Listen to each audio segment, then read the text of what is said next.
ጁምዓ ቀን ሰው ተሰብስቦ ጁምዓ በተሰበሰበበት ቦታ አላሁ ረቡል ዒዛ ያሳውቀን። በተሰበሰበበት ቦታ ስለ አንድ ሰው አንስቶ ስለ አንድ አቀንቃኝ አንስቶ ጁምዓ መስጊድ ውስጥ ይሄ መናገር ያ ሁላ ህዝብ መላእክቶች አሉ እኮ በር ላይ ቆመው የሚመስ ታዲያ መላእክቶች እኮ ሰላም ፍጠሩ ነው የሚሉት። እኚህ ኡስታዝ የተናገሩት ምንድነው? ለህዝቡና ለማህበረሰቡ ተስፋ የሚሰጥ ነገር ተናገሩ እንጂ ተስፋ የሚያስቆርጥ ነገር ሀገር ፈርሷል ብላችሁ አታውሩ ነው ያሉት ነገር አለ። ለምን ትቸኩላላችሁ? ለምንም ጉዳይ እሴትዮ ብዙ ጊዜ የምትናገረው ነገር ያስቀኛል በጣም። በነገራችሁ ላይ እኚህን ኡስታዝ የሚያክል እኛ ሀገር ላይ እኔ ቅርታ አድርጉልኝ፣ በነገራችሁ ላይ የሙስሊም ኡስታዞች ስትር ያሉ ናቸው፣ ስርዓት ያላቸው፣ አካዳሚክ እውቀትም አላቸው፣ ሃይማኖታዊ እውቀትም አላቸው። ገብቷችኋል? አንድ አዝማሪ ተነካ ብለሽ መጥተሽ እዚህ ጋር ግን መላእክቶች ይመዘግባሉ ምናምን ብለሽ ኡስታዙን ለመንቀፍ መሞከርሽ ችግር ያለ ይመስለኛል እንደኔ። እሳቸው ያሉት ምንድነው? ሀገር ፈርሷል ብላችሁ ወይ መጪው ወጣት ተስፋ እንዲቆርጥ አታድርጉ ነው ያሉት። እና ታዲያ ቁርአን ላይም ያለው ተስፋ አስቆርጡ የሚል ነው እንዴ? መጽሐፍ ቅዱስም ላይ ተስፋ አስቆርጡ የሚል የለም። ምን እንዳደረጉ ብቻ ነው ግራ የገባኝ። እነዚህ እንትኖቹ እንኳን የፖለቲካ ምናምን የሚጠቀሙ ሰዎች መነጋገሪያ ስላጡ እሷ ሊናገሩ ፈልገው ነው ሰሞኑን እሳቸው ላይ እየወረዱ ያሉት። በነገራችሁ ላይ እሳቸውን የምትነቅፉ ሰዎች ማለት ነው፣ እኔ ይቅርታ አድርጉልኝ፣ የጫማቸውን ጥራጊ ያክል አታክሏቸውም። በእውቀትም በምንም ስርዓታቸው ራሱ ደስ ይላል።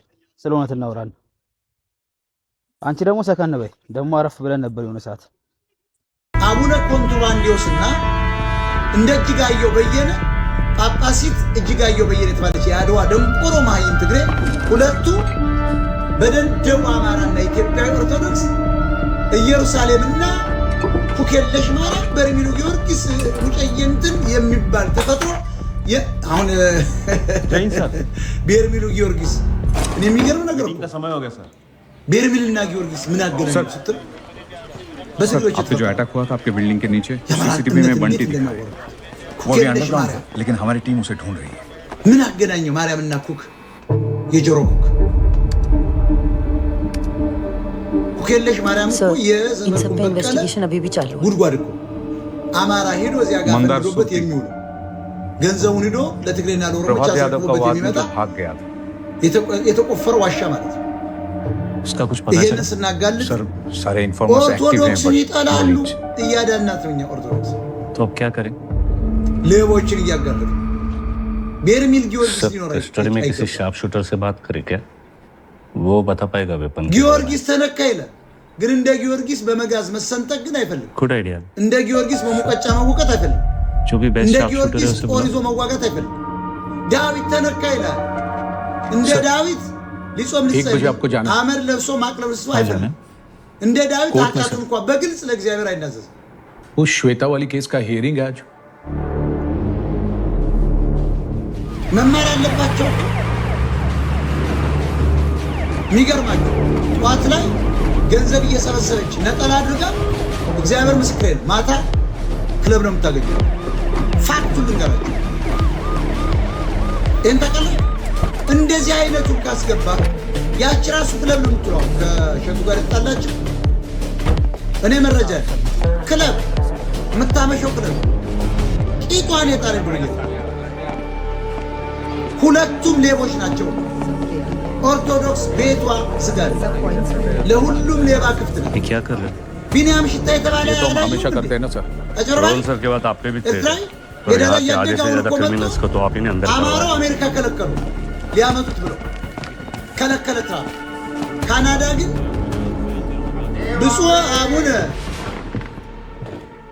ፓስተር ኢፒሲዮስ ፒፒዩ ማን ነው የተባለው ስሙ አዲስ ስሙ ቢኒያም ዘሽታዬ ዘእምነገደ ኤርትራ ሻቢያ ዘመሰረተ ክርስቶስ अच्छा ዘልደታ ዘማርያም የሚል ታቦት ሊቀረጽለት ነው ቢኒያም ሽታዬ ये लीजिए ይሄ ሰውዬው ለገንዘብ የሚንቀሳቀስ ነው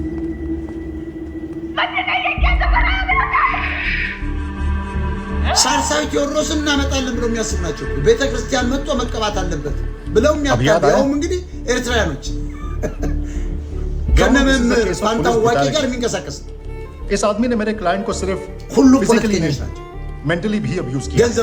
इस आदमी के डर की वजह से मेरे क्लाइंट के पति अभी भी अंडरग्राउंड हैं।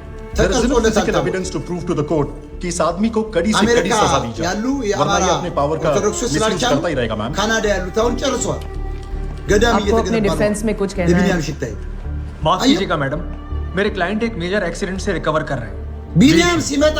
हम कोर्ट से एक और डेट की अपील करना चाहेंगे। If that's possible.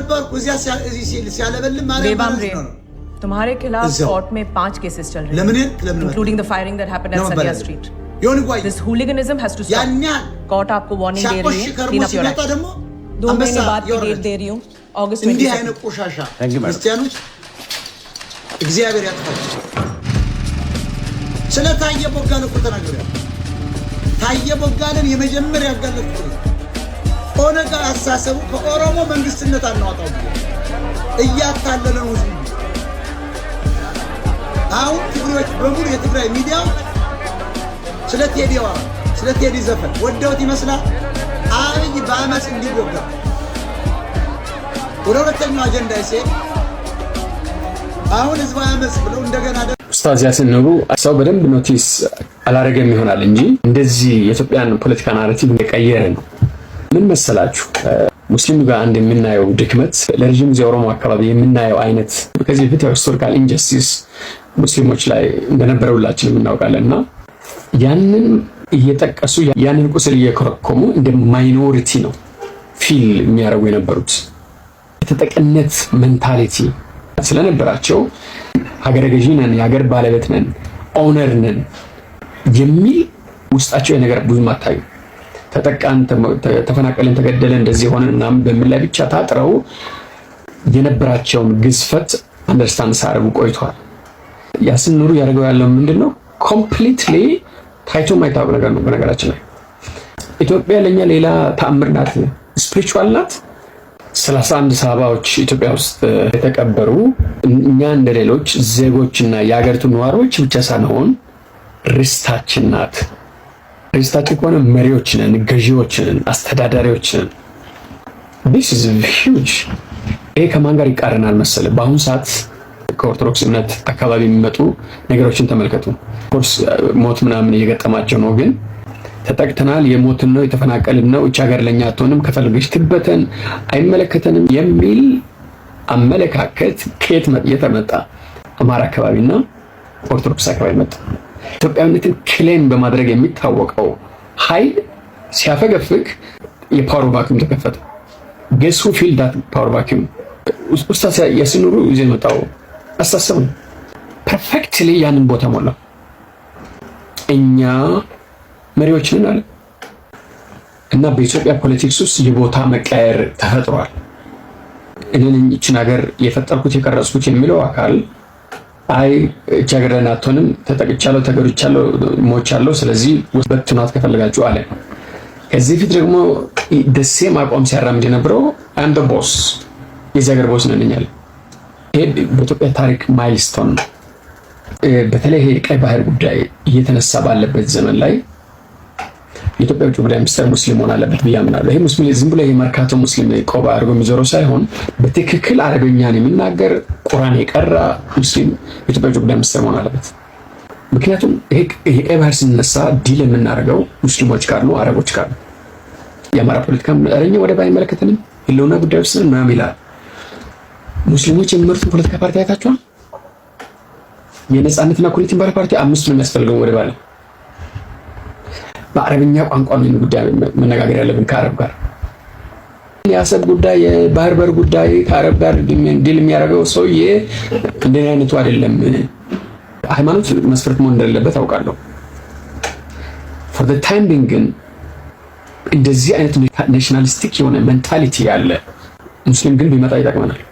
በተለይ ከአረቦች ጋር ዲል ለማድረግ እኛ ነን የሀገር 5 ወደብ ይገባናል ካለ በኋላ ምን አገባን? ከፈለክ ለምን ሸሪዓ አታስተዳድረንም? I don't care